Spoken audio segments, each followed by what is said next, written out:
Thank you so much again, Nate, for joining me today in this conversation to help our audience base of Canadian online sellers. To start off, may you just give us an introduction of who you are and what you do?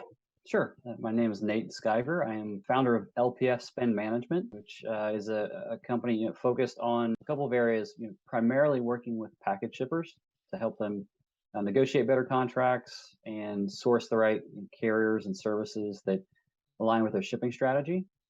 I also work with service providers and carriers in a consulting capacity as well.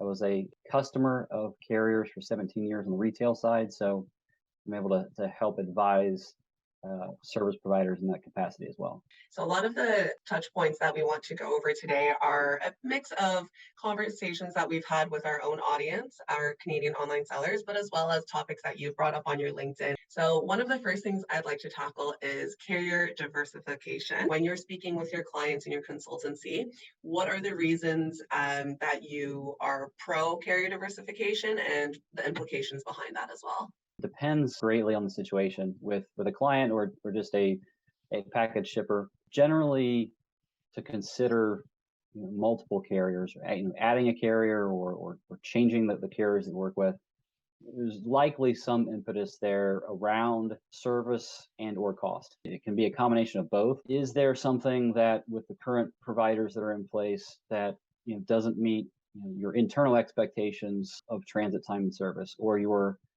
end consumers' expectations from a service perspective, or from an expense standpoint, costs increasing at a rate to where it really causes a company to take a step back and look to see if there needs to be a review. Is there an opportunity or need to reduce expense? I try not to focus on just one of those with clients, but have them take into consideration both service and cost, whether or not they need to make a change. And that's where I help with advising on what factors to consider on both of those fronts, but then also specifically the types of service providers, the specific ones that they can engage with and negotiate on their own, or at least explore those solutions to determine what really meets those needs that they're looking to fill. I think it's important to see where exactly the business is at, and the shipping volume might be a consideration when they're looking at negotiations and cost with the carriers. Now that we're in the month of August, I would say most companies have their Q4 strategy already in place. Are I hope there so. Yeah. Are there any general tips? Because obviously last year was a very different year for both the carriers, their resources, as well as our customers and their expectations. Would you recommend things like having multiple carriers in place for each service, whether again it's international to Canada to within US? We're in August, so hopefully a lot of the planning is done. So some level of planning around building in some, if you want to call it contingency, I like to think of it as flexibility around either different carriers or services within a carrier service portfolio that you already have in place leading into peak, and that you have a volume plan for in partnership with those carriers during peak.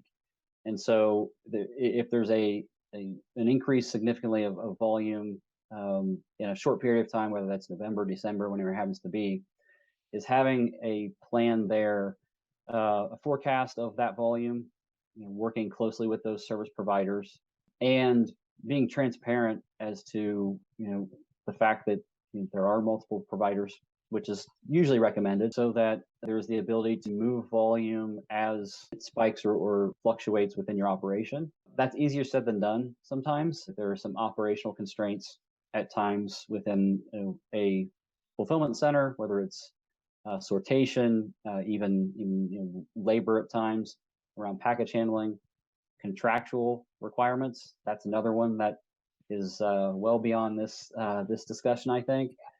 Contractual requirements from the carriers. And so in August, you're not going to solve that now for October, but it does go into the planning of having multiple carriers in place when necessary to provide that flexibility. If there's a part of your business that really drives up volume and it's maybe even concentrated into a specific geography, then it makes a lot of sense to have perhaps a national carrier and a regional carrier in place so that there's some redundancy or flexibility during peak season. Is there a certain time frame you recommend? Is it Q1 or is it Q2 where you think that, the decisions of what carrier options their online business should have should be in place? I think that greatly depends on a couple of things. The amount of volume that a company might ship, package volume. It's very different if you might ship 1,000 packages a day compared to 20 or 30 or 50,000. That, along with the amount of complexity in, at the very least, the fulfillment and shipping network that a company might have. Now, obviously, there are things that influence that too, as far as their actual e-commerce business, but we'll focus on the shipping part. So if it's more complex and or there is significant amount of volume, or the volume spikes 5, 10x in the fourth quarter compared to some who maybe don't have as much of a variance, those are the companies that would need to be planning early on, certainly beginning the planning process in Q1. I think making those decisions latter part of Q1, maybe at the latest early Q2, to then implement solutions. Solutions being, in this case, the easiest example, I guess, is a new carrier. I mean, ideally by the end of Q2. I would say at latest, absolutely by August would be the recommendation. I think what we're talking about here is Q1, perhaps trialing new carrier options that are available.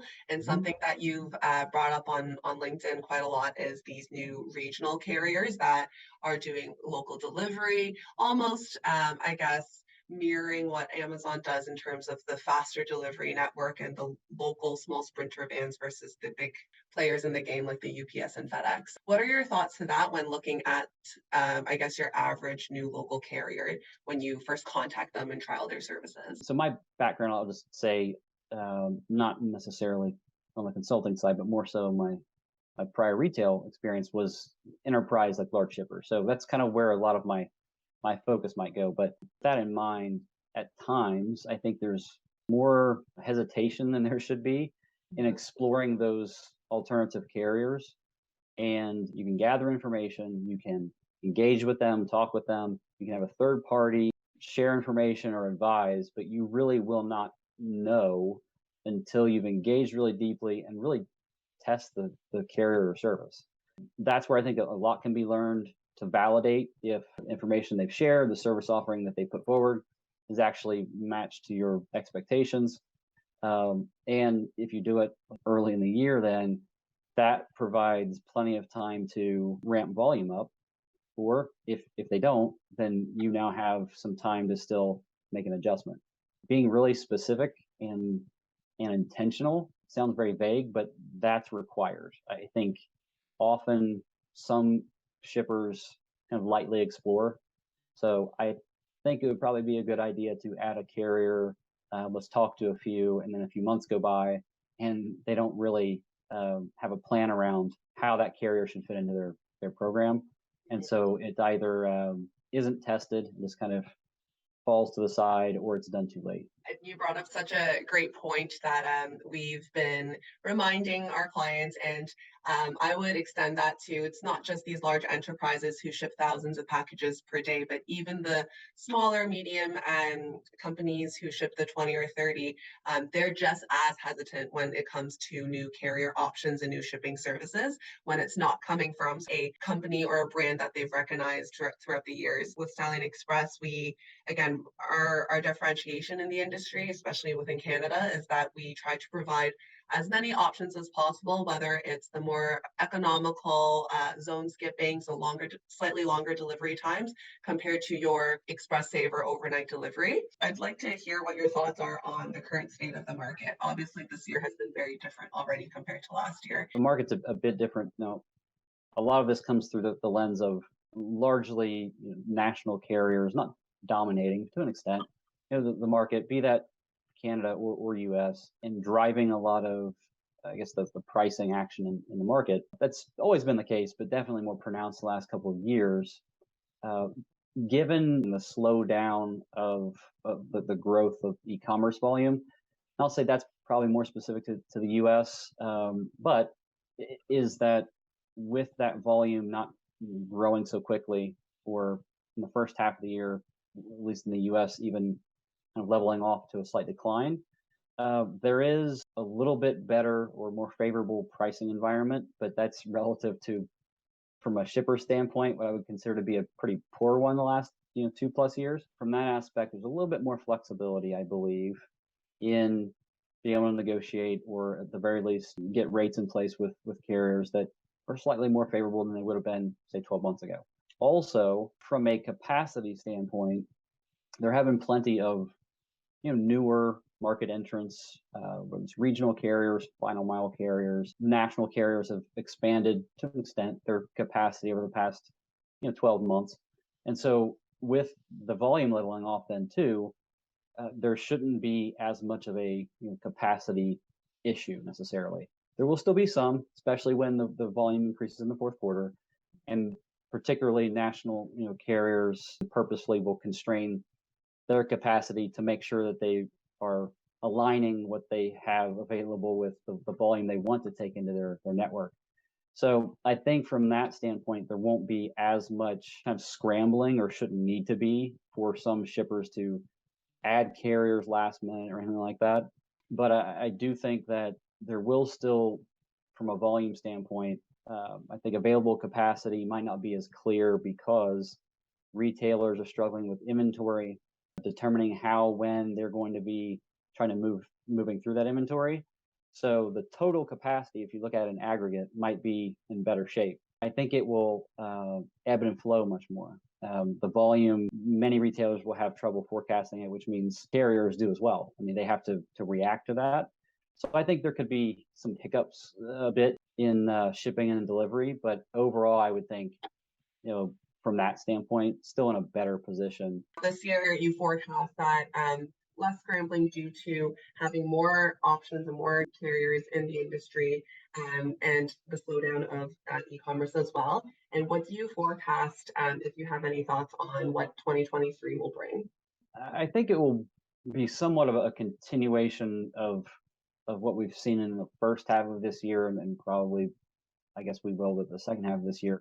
The package volume growth has moderated for sure, and so even if that picks up slightly next year, I don't think it's going to be to the extent where it would overwhelm carrier networks or anything like that. Throughout the year, we collectively, I guess, should be in a better or a decent position from a capacity standpoint. The options, the carriers that have entered the market, if they're doing the right things, they should still be in the market and able to compete, which should lend itself to a slightly more favorable pricing environment from a shipper standpoint, meaning a little bit more flexibility to negotiate, but still the national carriers, I think, will be in a favorable position from a rate standpoint, but it just won't be as quite as the really tight hold they've had on it. The only really difference for next year, I think, might be if that really does slow down, whether it's in form like an actual recession or not, we could see volume, I think, still maybe even decline a bit. So we'll see how that kind of shakes out. That would then technically be a little bit more favorable in aggregate from a shipper standpoint, because there is more available capacity. But as long as we don't somehow return to explosive growth, which I don't see that happening, I think that the favorable environment, relatively speaking, will continue in 23. To add on to what you're saying there, Nate, I think the retailer's mindset, especially for your company, and talking to all these big retailers as well, they're shifting from the idea of only relying on just the few big players in the game and being open to consider more options. So going into 2023, you see that there might just be more favorable pricing in terms of the contracts that they're negotiating going into the new year. It will be slightly more favorable, or could be, from a pricing standpoint. Now that said, from a competitive perspective, just overall with national carriers, if you want to say just as a group competing against alternative carriers, the national carriers have been around for a while, and so they've developed pricing strategies and the way that they structure contracts to where, if they are so inclined to offer a little bit more favorable rates, they can do that just competitive enough to retain business. So it does make it a little bit difficult, in my opinion, competitive environment from the alternative carrier standpoint, because then to a degree, they'll have to compete a little bit more on price, as opposed to there being excess of volume available to where they can kind of capture, for lack of a better term, extra volume. So from a shipper standpoint, I think still good news, but competitively, the national carriers, they know what they're doing with their pricing. So Yeah. they'll turn those levers as they need to. Yeah, and I think you've mentioned in the past they had the options of, saying no and denying contracts and denying volume in general as well, especially again last year because they didn't have enough resource for the amount of volume. So they could just pick and choose the top tier, the ones willing to perhaps pay the bigger price. And that left everybody else with fewer options. Not no options, as we know, there's new companies in the industry, but fewer options, right? Mm-hmm. Yeah, so they definitely know what they're doing. These are some really, really good points, and this is a lot for our audience to think about. If you want to share just your handles, and I'll include this in text as well for people to find you. Follow me on LinkedIn. I post at least once daily, usually twice, and it's almost entirely on e-commerce delivery in some way. And did you say there's a website to find you as well? That's LPF Spend Management.com. Great. Thank you so much, Nate.